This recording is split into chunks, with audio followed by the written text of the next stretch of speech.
السلام علیکم ورحمۃ اللہ وبرکاتہ۔ الحمد للہ والصلاة والسلام علی رسول اللہ، اما بعد فقد قال اللہ تعالی فی القرآن المجید والفرقان الحمید، فاعوذ باللہ من الشیطان الرجیم، بسم اللہ الرحمن الرحیم۔ وقالوا ما هي إلا حياتنا الدنيا نموت ونحيا وما يهلكنا إلا الدهر۔ صدق الله العظيم۔ وقال النبي صلى الله عليه وسلم اغتنم خمسا قبل خمس، صحتك قبل مرضك وحياتك قبل موتك وشبابك قبل حرمك، او كما قال عليه الصلاة والسلام۔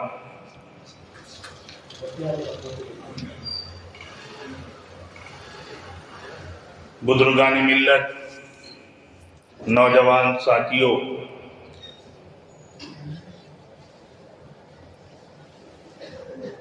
اللہ تبارک و تعالی نے ہمیں ایمان کے ساتھ جو زندگی عطا فرمائی ہے، اور اسلامی اعتبار سے اللہ تبارک و تعالی نے ہمیں جو ایک نظام عطا فرمایا ہے، اس نظام کی خوبیاں، اس نظام کی بلیسنگز ہماری زندگی میں صبح و شام ہم کو نظر آتی ہیں۔ اللہ تبارک و تعالی نے جو عقیدہ ہمیں عطا فرمایا، جو بلیف اللہ تبارک و تعالی کی ذات اور اس کی صفات سے متعلق، وہ ہمارے لیے قیامت کے دن کامیابی کا، ہمارے اعمال کے وزن کا بنیادی حصہ ہے، یہ تو ہم مانتے ہیں، یہ ہمارا عقیدہ ہے، پارٹ آف دی فیتھ ہے۔ لیکن دنیاوی اعتبار سے اس ورلڈلی لائف میں اس کے جو فائدے ہیں، اس کے جو بینیفٹس ہیں، بلکہ اگر میں کہوں تو غلط نہیں ہوگا کہ اس کے جو میراکلز ہیں، کہ عقیدے کا معجزہ، عقیدے کے ایڈوانٹیجز، عقیدے کا امپیکٹ، عقیدے کا جو اثر ہماری زندگی پر ہے، وہ ہمارے لیے بہت بڑا اسیٹ ہے ہماری زندگی کا۔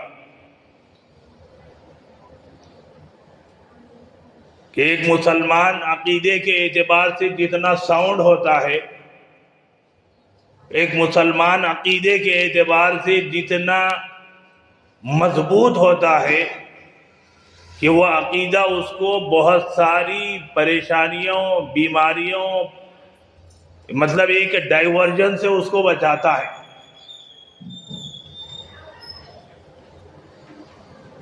اور حدیث مبارک میں ہے، اللہ کے رسول علیہ السلام نے فرمایا کہ اعمال کی جو بنیاد ہے وہ عقیدہ ہے، اور وہ عقیدہ انسان کو دنیا کے اندر اور اعمال کے اندر جو ڈرائیونگ فورس ہے۔ حضرات گرامی، مسلمان جس کو اللہ تبارک و تعالی نے عقیدہ عطا فرمایا، ایک مسلمان جس کی بیلنسنگ لائف کا نام ہے عقیدہ، اور عقیدہ نہیں ہے تو سب کچھ نہیں ہے۔ میں اس کو زیادہ تفصیل میں گئے بغیر اپنے موضوع کی طرف آتا ہوں کہ توحید کا جو اپوزٹ ہے، توحید کا جو ضد ہیں، وہ ہے شرک، وہ ہے کفر، وہ ہے ایتھیزم، وہ ہے الحاد، وہ ہے دہریت۔ قرآن مجید ہم پڑھتے ہیں جس میں اللہ تبارک و تعالی نے انبیاء علیہم السلام کے بارے میں فرمایا کہ سارے انبیاء علیہم السلام جو اس دنیا کے اندر آئے ہیں، قرآن مجید نے ان کا بہترین انداز میں ذکر کیا ہے۔ سورہ اعراف 8واں پارہ ہے، 8واں رکوع ہے سورہ اعراف کا۔ اللہ تبارک و تعالی فرماتے ہیں لقد ارسلنا نوحا الی قومہ، ہم نے نوح کو ان کی قوم کی طرف بھیجا۔ انہوں نے کیا کہا؟ فقال یا قوم اعبدوا اللہ، انہوں نے کہا کہ اے میری قوم اعبدوا اللہ، تم اللہ کی عبادت کرو، ما لکم من الہ غیرہ، تمہارے لیے اس اللہ کے سوا کوئی پروردگار نہیں ہے۔ آگے چلتے ہیں، اللہ تبارک و تعالی نے فرمایا حضرت ہود علیہ السلام کے بارے میں، سورہ اعراف ہی کا 9واں رکوع ہے۔ اللہ تبارک و تعالی فرماتے ہیں وَإِلَىٰ عَادٍ أَخَاهُمْ هُودًا، 9واں رکوع ہے سورہ اعراف کا۔ عاد کی طرف ان کے بھائی حضرت ہود کو اللہ نے بھیجا، اور انہوں نے کیا کہا؟ قال یا قومی، اے میری قوم اعبدوا اللہ، اے میری قوم تم اللہ کی عبادت کرو، ما لکم من الہ غیرہ، تمہارے لیے اس کے سوا کوئی پروردگار نہیں۔ آگے رکوع نمبر 10 ہے، حضرت صالح علیہ السلام کا ذکر ہے۔ حضرت صالح علیہ السلام کے بارے میں اللہ تبارک و تعالی نے فرمایا وَإِلَىٰ ثَمُودَ أَخَاهُمْ صَالِحًا، اور ہم نے سمود کی طرف ان کے بھائی صالح کو بھیجا۔ حضرت صالح علیہ السلام نے کیا کہا؟ قال یا قوم اعبدوا اللہ ما لکم من الہ غیرہ، انہوں نے کہا کہ اے میری قوم تم اللہ کی عبادت کرو، تمہارے لیے اس کے سوا کوئی پروردگار نہیں۔ 3 نبی ہو گئے۔ سورہ اعراف کا یہ 10واں رکوع ہے۔ سورہ اعراف کے 11ویں رکوع میں حضرت شعیب علیہ السلام کا ذکر ہے۔ حضرت شعیب علیہ السلام کے ذکر میں اللہ تبارک و تعالی فرماتے ہیں وَإِلَىٰ مَدْيَنَ أَخَاهُمْ شُعَيْبًا، مدین کی طرف ان کے بھائی شعیب کو اللہ نے بھیجا۔ حضرت شعیب آئے، انہوں نے کیا کہا؟ قال یا قوم اعبدوا اللہ ما لکم من الہ غیرہ، انہوں نے کہا کہ اے میری قوم تم اللہ کی عبادت کرو، تمہارے لیے اس کے سوا کوئی معبود نہیں۔ حضرات گرامی، سورہ اعراف کا 8واں رکوع حضرت نوح علیہ السلام، 9واں رکوع حضرت ہود علیہ السلام، 10واں رکوع حضرت صالح علیہ السلام، 11واں رکوع حضرت شعیب علیہ السلام۔ ریفرنس کے ساتھ میں نے آپ کے سامنے پیش کیا۔ یہ حضرات انبیاء کہتے ہیں اللہ کی عبادت کرو، اس کے سوا کوئی معبود نہیں۔ اتنا بڑا عقیدہ ہے، یعنی دنیا کا سب سے بڑا عقیدہ، دنیا کا سب سے بڑا فیکٹ، دنیا کی سب سے بڑی حقیقت، سمپل لینگویج، کوئی پرابلم نہیں، کوئی ڈیفیکلٹی نہیں، کوئی الٹ پھیر نہیں، عقیدہ اتنا صاف کہ اللہ کے سوا تمہارا کوئی معبود نہیں، عبادت اللہ کی کرنی ہے۔ حضرات گرامی، دنیا کی یہ جو فلسفے ہیں آپ سمجھنے بیٹھیں گے آدمی کا دماغ خراب ہو جائے گا۔ ارے بھائی کیا کہنا چاہ رہے ہیں بھائی؟ ٹرینیٹی کیا ہے؟ ٹرینیٹی آپ کہہ رہے ہیں کہ اللہ تین ہیں۔ کوئی پوچھے کہ بھائی 3 ہیں تو پھر تینوں سیم ہونا چاہیے، تینوں کے پاور سیم ہونا چاہیے، تینوں کا جو ہے ایک مرد ہے ایک عورت ہے، ایک پھر وہ کہہ رہے ہیں اللہ ہے، پھر ٹرینیٹی میں کہہ رہے ہیں کہ 3 ہیں، ایک فرشتہ ہے، ایک اللہ ہے، ایک عیسیٰ ہے۔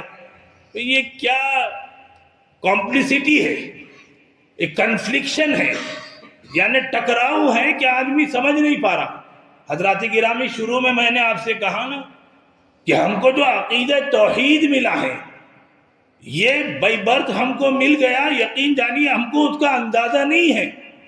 جو شرک سے آ رہا ہے، جو کفر سے آ رہا ہے، جو ایتھیزم سے آ رہا ہے، اس سے پوچھیے۔ ایک چھوٹا سا واقعہ، یہ آج کل ہمارے پاس جو پورٹر اور یہ سویگی اور اس طرح کی جو چیزیں ہیں نا، ریپیڈو، تو ایک صاحب نے ریپیڈو بک کیا، وہ ریپیڈو سے جو ہے جانے لگے، تو ان کا ڈرائیور جو تھا وہ مسلمان تھا، نماز کا وقت ہو گیا، اذان ہو گئی، تو انہوں نے کہا کہ بھائی آپ تھوڑا سا گاڑی روک لیجئے، ہم لوگ نماز پڑھ لیں گے۔ اس نے کہا کہ بہت اچھی بات ہے، میں بھی نماز پڑھ لوں گا، آپ بھی نماز پڑھ لیجئے۔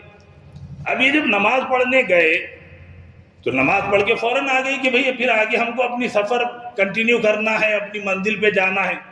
اب یہ جب واپس آئے تو وہ ڈرائیور آ ہی نہیں رہا، 5 منٹ ہو گئے، 10 منٹ ہو گئے، 10-15 منٹ کے بعد جب وہ واپس آیا تو انہوں نے کہا کہ بھئی کیا بات ہے کہ نماز تم بھی پڑھے میں بھی پڑھا، لیکن یہ اتنی لمبی نماز تم کیا کر رہے تھے؟ تو اس نے کہا صاحب بات یہ ہے کہ میں ریورٹڈ مسلم ہوں، میں نو مسلم ہوں، میں ہندو تھا، لیکن جب میں اسلام قبول کیا، جب میں اللہ اکبر بولتا ہوں تو اتنے سارے مورتیاں، اتنے ساری پوجا پاٹ میرے ذہن میں آتی، ایک ایک کو ہٹاتے نماز پڑھنے میں کوئی اتنا ٹائم لگتا۔ وہ ایک سجدہ جسے تو گرا سمجھتا ہے، وہ ایک سجدہ جسے تو گرا سمجھتا ہے، 1000 سجدوں سے دیتا ہے آدمی کو نجات۔ بھائی لکشمی کے لیے یہاں جا رہے ہیں، ایجوکیشن کے لیے وہاں جا رہے ہیں، ہیلتھ کے لیے یہاں جا رہے ہیں، بیٹے کے لیے وہاں جا رہے ہیں، خالی چکر ہی چکر ہے، گھن چکر ہے۔ اللہ معاف فرمائے۔ حضرات گرامی، حقیقت ہے کہ عقیدہ توحید اور جو میں نے آپ کو حوالے دیے، حضرت نوح علیہ السلام، حضرت ہود علیہ السلام، حضرت صالح علیہ السلام، حضرت شعیب، بنیاد ایک آدمی کی ایک بنیاد اس پر کھڑا ہے، اس کے بعد سارے جھوکے ہیں، آتے رہیں گے جاتے رہیں گے۔ آج ہندوستان میں کیا کیا جا رہا ہے کہ وہی حضرت شعیب علیہ السلام نے جب کہا تھا کہ اے میری قوم تم اللہ کی عبادت کرو، تو ان کی قوم نے کیا کہا تھا؟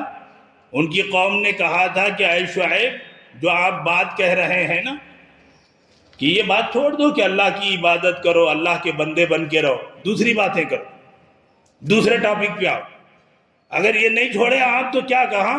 قال الملأ الذین استکبروا من قومہ لنخرجنک، گیٹ آؤٹ کر دیں گے، NRC کرائیں گے، آپ کی NRC کرائیں گے، آپ کو یہاں سے ملک در بدر کریں گے۔ والذین آمنوا معک، اے شعیب آپ کو بھی اور آپ کے ساتھ جو ایمان لائے ان کو بھی۔ حضرات گرامی، یہ ایک پوائنٹ، ایک نقطہ میں نے آپ کے سامنے رکھا کہ انبیاء علیہم السلام اور ہمارے نبی علیہ السلام نے جو پیغام، جو یوں سمجھ لیجئے کہ ہمارے لیے جو بہت بڑا احسان، جو بہت بڑا سرمایہ اللہ تبارک و تعالی نے ہمیں عطا فرمایا، وہ ہے عقیدہ توحید، کہ جس کی حفاظت اور جس کو جو ہے سمجھنا یہ ہمارے لیے ضروری ہے۔ حضرات گرامی، سورہ اعراف کا حوالہ میں نے آپ کو دیا،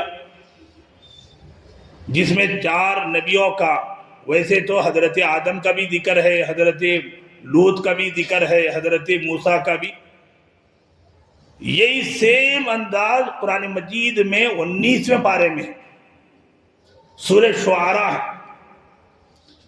کہ وہاں کا جب ہم پڑھتے ہیں تو ایک اور چیز ہمارے سامنے آتی ہے کہ بالکل سیم انداز سورہ اعراف کا جو اسٹائل ہے، جو اپروچ ہے کہ ایک نبی اس دنیا میں آئے تو انہوں نے اس وقت کیا دیا۔ حضرت نوح علیہ السلام سے وہاں ذکر شروع ہوتا ہے، اس سے پہلے حضرت ابراہیم علیہ السلام کا ذکر ہے سورہ شعراء آیت رکوع نمبر 5۔ اللہ نے فرمایا وَاتْلُ عَلَيْهِمْ نَبَأَ ابراہیم، اے نبی صلی اللہ علیہ وسلم آپ ان کو حضرت ابراہیم کے واقعے کو سنائیے۔ حضرت ابراہیم علیہ السلام کی دعوت کا ذکر ہے ایک رکوع میں۔ یہ بنیادی دعوت تو ہمارے سامنے آ گئی کہ انبیاء علیہم السلام نے ہر زمانے میں توحید کی دعوت دی، کہ بنیادی دعوت، بنیاد کیا ہے اس پہ آپ جمیے تو یہ ادھر ادھر کے جو ڈائیورجنس ہیں نا اس سے ہم بچ جائیں گے۔ اس کے بعد حضرت ابراہیم علیہ السلام کی دعوت میں اللہ تبارک و تعالی نے فرمایا کہ حضرت ابراہیم علیہ السلام نے کہا کہ کیا بات ہے کہ میں تم کو اور پوری قوم کو دیکھ رہا ہوں کہ تم بت پرستی میں مبتلا. کہ حضرت ابراہیم علیہ السلام نے توحید کی دعوت دی، لیکن بتایا کہ بت پرستی اس زمانے کا ناسور ہے، اس زمانے کا کینسر ہے. اور بڑی تفصیل سے حضرت ابراہیم نے قوم کو سمجھایا کہ دیکھو یہ جو بتوں کو تم پوج رہے ہو کہ یہ تم کو فائدہ دیتے یا نقصان پہنچاتے؟ کچھ ہے تو مجھے بتاؤ کہ یہ تمہارے باپ دادا سے تم کرتے ہوئے آئے ہو، یعنی فور فادرز کو اپلائی کرنا، فور فادرز کو آئیڈیل سمجھنا. بت پرستی بھی تھی، فور فادرز کو آئیڈیل سمجھنا بھی تھا. آگے حضرت نوح علیہ السلام کا ذکر ہے، اس میں وہی بنیادی تعلیم ہے. آگے حضرت نوح علیہ السلام نے فرمایا قالوا انؤمن لك واتبعك الارذلون، انہوں نے کہا کہ اے نوح کیا ہم آپ کو فالو کریں جبکہ آپ کو جو لوگ فالو کر رہے ہیں وہ بیکورڈ لوگ ہیں. بلکہ قرآن کا لفظ ہے ارذلون، قرآن کا لفظ ہے ارذلون. اگر آپ اس کو انگریزی میں ٹرانسلیٹ کریں تو موسٹ بیکورڈ، اونلی بیکورڈ نہیں، ارذل کا مطلب موسٹ بیکورڈ، کہ ان کی قوم کر رہی بیکورڈنس کی آپ ہم کو دعوت دے رہے. تو حضرت نوح علیہ السلام کے زمانے کی قوم کی خرابی بیکورڈنس، ریچنس، سپیریارٹی، میں اپرنس، میں بڑا تو چھوٹا، یہ جو سماج جو کاسٹ ہے وہ خرابی تھی. حضرت ہود علیہ السلام کے بارے میں اللہ نے فرمایا ان کی بھی بنیادی تعلیم وہی تھی. انہوں نے کہا اتبنون بکل ریع آیۃ تعبثون، کیا تم ہر اونچی جگہ پہ ایک یادگار بنا کے چھوڑ رہے؟ جیسے آج کل ایک رواج چل پڑا ہے کہ آدمی جو ہے جہاں سمجھ میں آ گیا کہ برج خلیفہ بنانے لگے ہوئے ہیں، کیا کہتے ہیں کہ ٹاورز بنانے لگے ہوئے ہیں. تو حضرت ہود کے زمانے کی خرابی. آگے حضرت صالح علیہ السلام کی خرابی، انہوں نے کہا کہ تم ایگریکلچر میں ہو، تم بزنس میں ہو، وَزُرُوعٍ وَنَخْلٍ طَلْعُهَا حَضِيمٌ، یہ کھیت، یہ کھجور، یہ دنیا بھر کی چیزیں کیا یہیں رہ کے رہ جانا ہے؟ پھر آگے حضرت لوط علیہ السلام کا ذکر ہے اتاتون الذکران من العالمین، کیا تم مردوں سے اپنی ضرورتیں پورے کرتے ہو، عورتوں سے اپنی ضرورتیں پوری نہیں کرتے، یعنی نیچرل طور پر اپنی خواہشات کو پورا نہیں کرتے. یعنی جنسی اعتبار سے، سیکشول اعتبار سے جو آج کے زمانے میں ایک ٹرینڈ بنا ہوا ہے، وہ خرابی اس میں تھی. آگے حضرت شعیب علیہ السلام کا ذکر ہے. حضرت شعیب علیہ السلام نے اپنی قوم کو بنیادی تعلیم دی. اس کے بعد کہا اوفوا الکیل ولا تکونوا من المخسرین، کہ جو ناپتول ہے اس کو پورا کرو، بیلنس جو ہے وہ صحیح رکھو. یعنی بزنس کے اندر دھوکہ دہی. حضرات گرامی، یہ دو حصے میں نے آپ کے سامنے رکھے بالکل اتھینٹک سورس سے. ایک ہے بنیادی تعلیم کہ جو بالکل صاف ہیں، اور دوسری طرف اس نبی کے قوم کی، اس زمانے کی خرابیوں کی دکھتی رگ پر ہاتھ رکھنا. یہ دو چیزیں ہم کو سمجھ میں آئیں قرآن کے اس بیان سے. اب آگے ہم چلتے ہیں کہ اس کا کنکلوژن کیا ہے، کہ حضرت نوح علیہ السلام کا زمانہ نہیں ہے، حضرت شعیب علیہ السلام کا زمانہ نہیں ہے، آج امت محمدی ہے. قرآن نے اس کو بھی ڈکلیئر کیا کہ جہاں سورہ شعراء حضرت ابراہیم، حضرت نوح، حضرت صالح، حضرت ہود، حضرت لوط، حضرت شعیب، 6 نبیوں کا ذکر، اس کے بعد 7ویں ہم مسلمان رسول اللہ صلی اللہ علیہ وسلم کا ذکر ہے. وہاں پر اللہ نے فرمایا وَإِنَّهُ لَتَنزِيلُ رَبِّ الْعَالَمِينَ، کہ بے شک یہ اللہ کی طرف سے اتارا ہوا ہے. حضرات گرامی، امت مسلمہ کا جو کارنامہ ہے، امت مسلمہ کو جو اپروچ لینا ہے، وہ تو عقید توحید ہے، اور اپنے زمانے کی جو ٹرینڈنگ برائیاں ہیں، جو آج کی دکھتی رگ ہیں، اس کے اوپر ہاتھ رکھنا ہے. اس کے لیے سورد ہے قرآن. اللہ نے فرمایا وَإِنَّهُ لَتَنزِيلُ رَبِّ الْعَالَمِينَ، یہ آپ کے پروردگار کی طرف سے اترا ہوا ہے. نبی علیہ السلام کے ذریعے جو ہمیں قرآن مجید ملی ہے، میں اس موقع پر اپنی بات کو سمیٹتے ہوئے ان شارٹ کہ ابھی ہمارے ہندوستان میں 20 دسمبر ہفتے کو دہلی میں ایک ڈیبیٹ ہوئی ہے جاوید اختر اور مفتی شمائل کے درمیان. یہ ہمارے جو نوجوان بچے ہیں، میرے دوست ہیں، میرے بھائی ہیں، میں آپ سے اسپیشلی بالکل دل سے آپ سے گزارش کر رہا ہوں کہ وہ ڈیبیٹ کو آپ سنیے، نوجوان خاص طور پہ. دوسری طرف کہ 25 دسمبر کو پوری دنیا کے اندر کرسمس منایا گیا.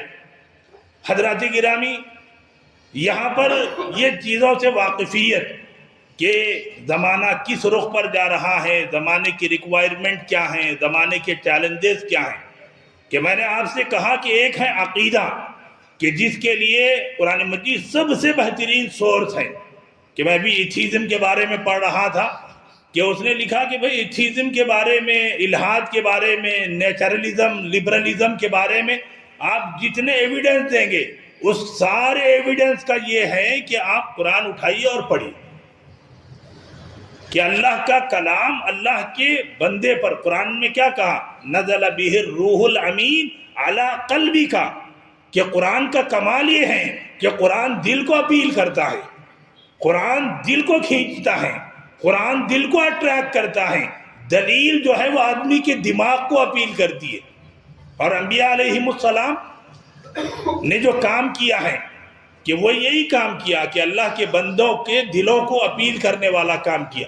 حضرات گرامی، یہ جو ڈیبیٹ ہوا ہے اس ڈیبیٹ کا جو سب ٹائٹل تھا، ٹاپک تھا، ڈز گاڈ ایگزسٹ، کیا خدا کا وجود ہے؟ تو اس خدا کے وجود پر جو بھی بات ہوئی ہے اس کے اوپر پوسٹ ڈیبیٹ جو باتیں آ رہی ہیں، تو میں صرف یہ کہنا چاہوں گا کہ ہندوستان میں ہو یا دنیا بھر میں کہیں بھی، ہمارے لیے دعوت یہ بنیادی پوائنٹ ہے. اس کا اپروچ کچھ بھی ہو سکتا ہے. اس کے اپروچ کے لیے آپ ڈیبیٹ کریں، آپ کسی سے ملاقات کریں. ہمارے کاکتیہ نگر میں غیر مسلم بھائی رہتے ہیں، ان کو ہم مسجد پہ انوائٹ کریں. کئی اپروچ ہو سکتے ہیں. دعوت کوئی مخصوص نہیں ہے کہ آپ نے کیوں کیا، بھئی کرنا چاہیے، ایک دروازہ کھلا ہے. حضرات گرامی، ایک ہے دعوت جو دلیل کی بنیاد پر ہے، دوسری دعوت ہے جو عمل کی بنیاد پر ہے، جس کو قرآن نے کہا وَمَنْ أَحْسَنُ قَوْلًا مِّمَّنْ دَعَا إِلَى اللَّهِ، کہ بہترین دعوت اس کی ہے جو یہ کہے کہ جو اللہ کی طرف بلائے، وَعَمِلَ صَالِحًا، اور جو نیک عمل کرے. کہ جو ڈیبیٹ ہے، جو انٹرنیٹ ہے، جو فزیکل یہ اپروچ ہے، اس کے لیے تو انویسٹمنٹ ہے نا، آپ کا ٹائم دینا ہے، آپ کو پیسے لگانا ہے، آپ کو پروگرام سیٹ کرنا ہے، کچھ ارینجمنٹ کرنا ہے. جو پریکٹیکل دعوت ہے اس میں کوئی انویسٹمنٹ نہیں ہے. آپ جو کام کر رہے ہیں وہی کام کریے، لیکن اس کو مسلمان ہو کے کریے، سب سے بڑی دعوت ہے. حضرات گرامی، یہ جو کرسمس کا 25 دسمبر کو ہمارے ہاں ایک شور، ایک ہنگامہ ہوتا ہے، اور ابھی اس کو لے کر جس طرح کی بےہودگی یہاں چھتیس گڑھ میں ہوئی ہے، آسام میں ہوئی ہے، یہاں کے ایک شدت پسند گروپ نے، آپ لوگوں کے پاس وہ ویڈیوز پہنچی ہوگی، کہ اسلام اس کی دعوت نہیں دیتا. اسلام یہ کہتا ہے کہ صاحب یہ جو آپ سیلیبریٹ کر رہے ہیں، یہ سیلیبریٹ کرنا آپ کے لیے کیا معنی رکھتا ہے کہ ہم کرسمس منائیں؟ یہ تو ہمارے بالکل عقیدے کے خلاف. کیوں؟ اس لیے کہ کسی نبی کا برتھ ڈے سیلیبریٹ کرنا نہ اللہ کے رسول علیہ السلام سے ثابت ہے، نہ خلفائے راشدین سے ثابت ہے. اور قرآن مجید نے جو تعلیم ہم کو دی ہے، قرآن مجید نے ہم کو جو پیغام دیا ہے، کہ وہ ایک دن کے سیلیبریشن کا نہیں ہے کہ ہم نے ایک دن سیلیبریٹ کر لیا اور پھر کچھ نہیں ہے، آگے سب صفر ہے. تو حضرات گرامی، یہ جو ہمارے یہاں عقیدے کے طور پر بہت سارے لوگ منا رہے ہیں، مناتے ہیں، نوجوان ہیں، لیکن مسئلہ یہ ہے کہ ان کو عطا پتہ ہی نہیں ہے کہ بھئی کیوں کر رہے، کیا ہیں. تو کرسمس کا عقیدہ یہ ہے کہ اس دن حضرت عیسیٰ علیہ السلام کی ولادت ہوئی ہے. تو حضرت عیسیٰ علیہ السلام کی ولادت منانا کہ اس کو ایک عقیدے کے طور پر، تو یہ بالکل اسلام کے خلاف ہے، جس کو قرآن اللہ کے رسول نے فرمایا من تشبہ بقوم فہو منہم، جو جس کا سیلیبریشن جن کا پوائنٹ آف ویو اور جن کا اپروچ اختیار کرے گا وہ ان میں سے شمار ہوگا۔ حضرات گرامی، اور وہیں پر یہ ہمارا سال 2025 مکمل ہو رہا ہے، 2026، تو نیو ایئر ایونٹ اور نیو ایئر کا جو ہنگامہ ہوتا ہے، اس موقع پر بات اتنی یاد رکھنی ہے کہ اللہ کے نبی علیہ الصلاۃ والسلام نے ہمیں فرمایا ہے کہ 5 چیزوں کو غنیمت سمجھو، کہ ہم نیا سال ہم کہہ رہے ہیں کہ ہمارے لیے ہر دن نیا ہے۔ ایک مسلمان جب فجر میں اٹھتا ہے تو حیا علی الصلاۃ اور حیا علی الفلاح وہ کہہ کر کہتا ہے کہ کامیابی کی طرف وہ چل رہا ہے۔ اور یہ کہ ہم نیو ایئر کے انتظار میں بیٹھے رہیں گے کہ بھائی نیو ایئر آئے گا تو ہم یہ ڈیسائیڈ کریں گے، تو نیو ایئر آتے رہیں گے اور اولڈ ایئر ہوتے رہیں گے، لیکن ہم کو جو کام کرنا ہے وہ ہر دن کے لیے ہے، اور جس میں اللہ کے رسول نے فرمایا کہ 5 چیزوں کو غنیمت سمجھو۔ ان میں سے ایک یہ ہے کہ آدمی کا وقت ہے کہ جس کو غنیمت جاننا ہے، آدمی کی زندگی ہے اس کو غنیمت جاننا ہے۔ حضرت علی رضی اللہ تعالی عنہ نے فرمایا کہ یہ جو وقت ہے یہ ہمارا ریکارڈر ہے، کہ یہ ریکارڈ اللہ تبارک و تعالیٰ کی طرف سے ہو رہا ہے۔ حضرت عبداللہ ابن مسعود کہتے ہیں کہ میں اس دن کو کہ جس دن گزر جائے اور اس میں میں نے کوئی اچھا کام نہیں کیا، میں اپنے لیے سب سے زیادہ خراب سمجھتا ہوں۔ حضرات گرامی، اللہ سے دعا ہے کہ امت مسلمہ 2025 میں جس طرح کے امتحانوں سے گزری ہے، جس طرح کے حالات سے گزری ہے، اللہ تبارک و تعالی امت کو اس سے سبق لینے کی توفیق عطا فرمائے۔ کیوں؟ اس لیے کہ سورہ عصر کے اس ترجمے کے ساتھ میں اپنی بات مکمل کرتا ہوں کہ زمانہ ہم کو سبق دینے کے لیے ہے، اسی لیے اللہ نے فرمایا والعصر ان الانسان لفی خسر، قسم ہے زمانے کی کہ بے شک انسان خسارے میں ہے۔ تو یہ زمانہ تو گزر گیا، زمانہ جا رہا ہے، لیکن اگر ہم نے اس سے اپنے لیے کچھ ڈیسائیڈ ہم نے کیا اور ہم نے اپنے لیے کچھ طے کیا، اور وہ طے کرنے کا کام کیا ہے؟ الا الذین آمنوا وعملوا الصالحات، ایمان اور اعمال کی فکر، اور اس کے اندر 2 بنیادی باتیں اللہ نے فرمائی، وتواصوا بالحق وتواصوا بالصبر، حق کی اور صبر کی وصیت کرنا اور اس کے اوپر اپنے آپ کو جمانا۔ اللہ تعالیٰ سے دعا ہے کہ مولا تعالیٰ کو کہنے والے کو، سننے والوں کو عقیدے کی ٹھوس اور مضبوط جو بنیاد ہے اللہ تعالیٰ اس پر جمے رہنے اور اس کو اپنی زندگی کا اسٹ بنانے کی توفیق عطا فرمائے، اور ہمارے لیے جو اس عقیدے کی حفاظت کے بعد جو ذمہ داری ہے اللہ تعالیٰ اس کو بہتر طور پر، عملی طور پر، علمی طور پر اپنی سوسائٹی میں اللہ تبارک و تعالیٰ کرنے کی توفیق عطا فرمائے۔ وآخر دعوانا ان الحمد للہ رب العالمین۔ یہ سنتوں کے لیے وقت دیا جاتا ہے۔